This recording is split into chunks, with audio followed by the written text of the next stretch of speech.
What's up, guys? I'm Tony Dunst, back in Las Vegas with another vlog, and we have got to talk about that game. That was actually the lowest rated in terms of television ratings, lowest rated Super Bowl in like a decade.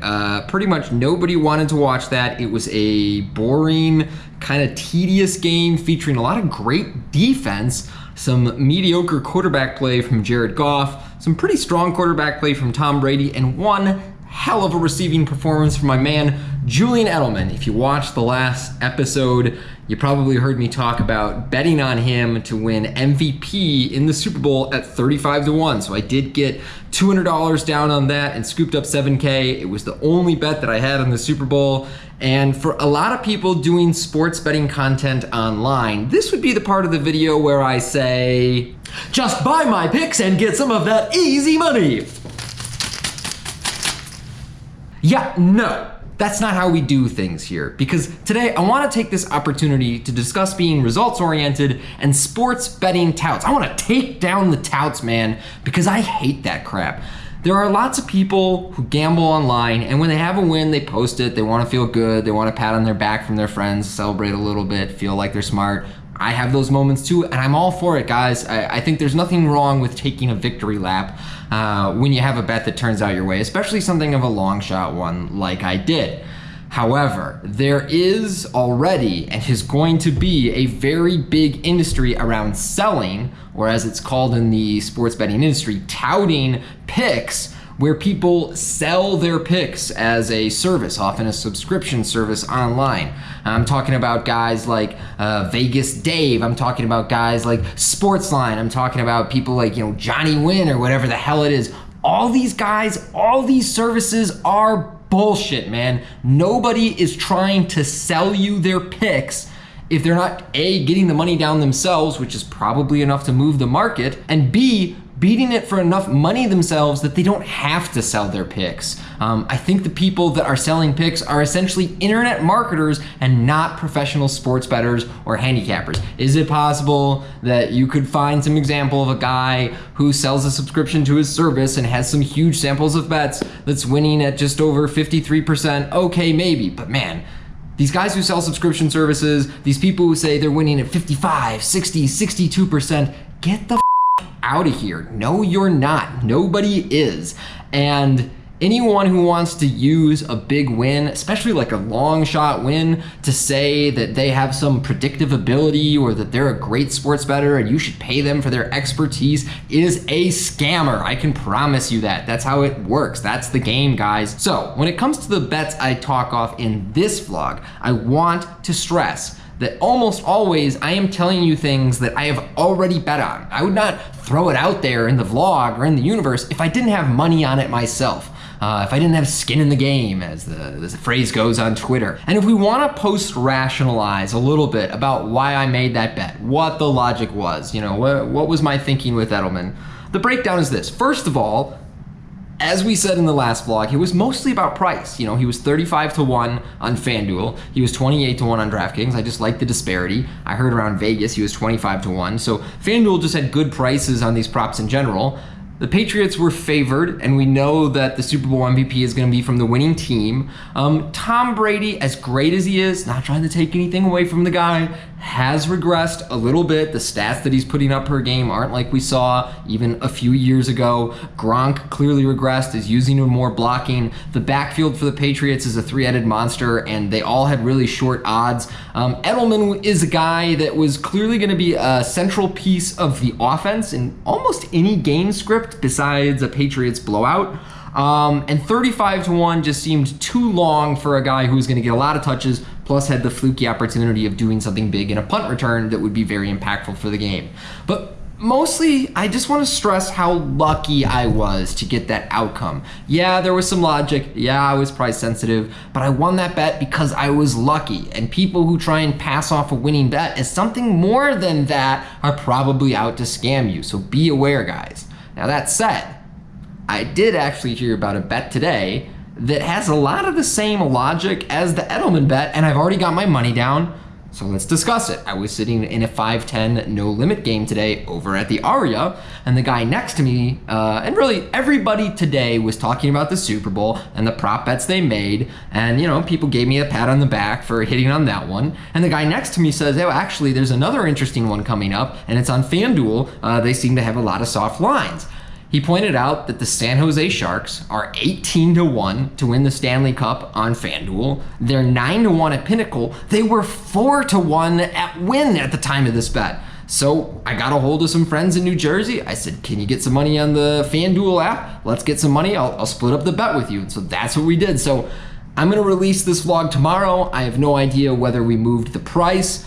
I have no idea the name of a single player on the San Jose Sharks. All I know is that Pinnacle has pretty good markets and odds in generally, and I know that 18 is more than 9, and 18 is a lot more than 4, so I'm gonna take that price. That's the whole game here, guys, being price sensitive. And this is just a situation where I'm not saying I have any insight into the sport. I'm not saying I know a damn thing about hockey or the San Jose Sharks or the NHL or who's gonna win the Stanley Cup. I'm just saying that the price is right, and that is so much of what this sports betting game is. As I mentioned, I was playing some live cash today. Games were quite good around Las Vegas leading up to the Super Bowl, so I'm told from the other regs in the game, and games were quite good today, especially for a Monday in Las Vegas. Now, I've been paying attention to the comments, guys, and I see all of you hollering for some hand histories, and I did my best to record a ton of hands today, and I captured one that I think was interesting enough to go over. So, the hand went down as follows. The player who raised into my big blind was an older guy,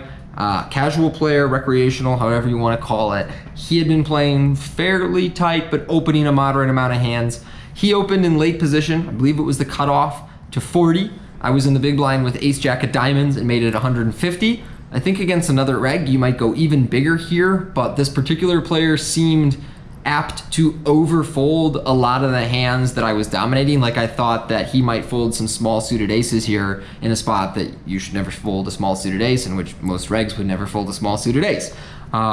He might even fold some suited broadways to that 3-bet. A lot of guys who have a slightly too tight approach overfold pre-flop, but ace jack suited is a really strong hand. I wanted more money in. I trusted my ability to make better decisions post-flop than he did. So I 3-bet to 150 and he called. Flop was ace of hearts, 9 of spades, 6 of spades. And this is a flop where against a reg, I would pretty much always be betting. Against a recreational player who's going to overfold a little bit, I think we should mix in more checks. And I think he'll fold, you know, like all of the pairs under an ace more often than he should. And I think he might get a little caught up if I check the flop on later streets were he to make a pair and not hand read as well as some of my professional opponents would. So I checked the flop and he checked behind. The turn was a 4 clubs, looked like a pretty safe card. And I bet $140 or $150. And my opponent raised to 340. And this is a really weird raise. First of all, this is a tight player who's unlikely to have many like moves or many aggressive plays in his arsenal post flop. But we're really high up in our range after checking the flop. And he's basically representing like a set or ace-4 suited. It's really hard for him to have a very strong hand on this board. I think he's the kind of player where he's gonna bet a better ace and he's gonna bet 2 pair on that flop pretty much always. Every now and then maybe he checks a set, but a lot of people on ace-9-6 with a flush draw are just gonna go ahead and bet a set. But it's also really difficult for him to have a bluff. I think he would either have to have some kind of weird spade combination. Every now and then a guy has like ace-10 or ace-8 here and he's like, oh, I don't really know what's happening. I don't want to have to call a big bet on the river. I'm just going to raise him this little min amount and then I'll just check back on the river. Sometimes people are just clicking buttons. You know, they're just like, I don't think he has it. I've got, you know, pocket 7s or something. I'm going to min raise him and get a cheap river. People do weird stuff when they're not professional players. But most of all, I thought this guy would have a very tight range. And his raise was small, so I should call and evaluate on the river. But my plan was to call and then fold most rivers. But now and then maybe try and talk to the guy, maybe look him in the eye, see if he gives away any live tells. This isn't a professional we're talking about. So I make the call of the barely over min raise, and the river was a 5 of spades, completing both the straight draw and the flush draw. A really bad card for me. And also a card where if he does have some weird ace hand or pair hand, a lot of recreational players will shut down. So I checked and he bet, $5 or $550 and I folded pretty quickly. So I know not the most dramatic hand to go over, but definitely the weirdest one that I played today. And one of those spots where my opponent is representing a very narrow range, but because I don't think he has a lot of moves in his arsenal, we have to give him respect. One weird aspect about playing live cash for me, every now and then, casual players recognize me as the TV guy, and they want a story for their friends back home that I bluffed the TV guy, or I won a big pot against the TV guy. Did you have it? I'm sorry, John. I don't remember. So every now and then, a casual player like that will just spew off in some crazy, weird, unexpected way, but that wasn't the vibe this guy was sending out. I think most people actually are a little more tight and risk averse against me because I'm a known pro. So I got away from that hand. The session went well. I played about 8 hours and won 22 or 2300, and I've won my last 4 cash sessions. Won that nice bet yesterday. Besides losing a little bit of money in online tournaments, I'm on a nice upswing over the last week and a half, 2 weeks. I mentioned in an earlier vlog that I got off to a bad start in 2019 and dropped 20K like that, and I've won almost all of it back. So fingers crossed we get the rest and then go right into profits for the new year.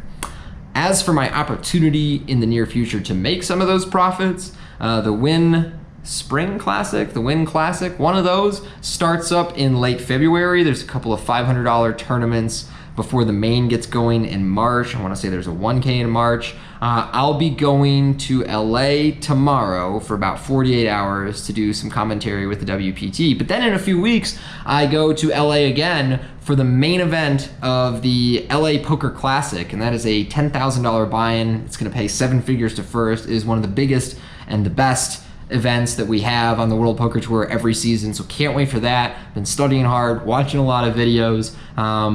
We'll hopefully do a little more strategy in the future, and maybe we'll do one where I discuss some of the things I've been learning in my studies lately. And after the LAPC, I come right back to Vegas. At that point, it'll be March, and we are not too far away from the WPT at Venetian that is coming up as well. So a really excellent stretch of poker and especially tournaments coming up on the West Coast here in Las Vegas. And for those of you that have been complaining, there's too much sports, Tony, I want to hear poker, I want to see some poker hands. Well, you're in luck because there's going to be so many over the next couple of months, and I am working my ass off to try and get some of that tournament money. Oh, I just want it so bad. Stop losing all the time, man. And I will bring you along for the ride to LA tomorrow. Otherwise, we'll get this vlog up in time to react to the game, and I will see you all next time. So if you've enjoyed this vlog and want more great gambling content, please subscribe and I'll keep it coming for you. Thanks.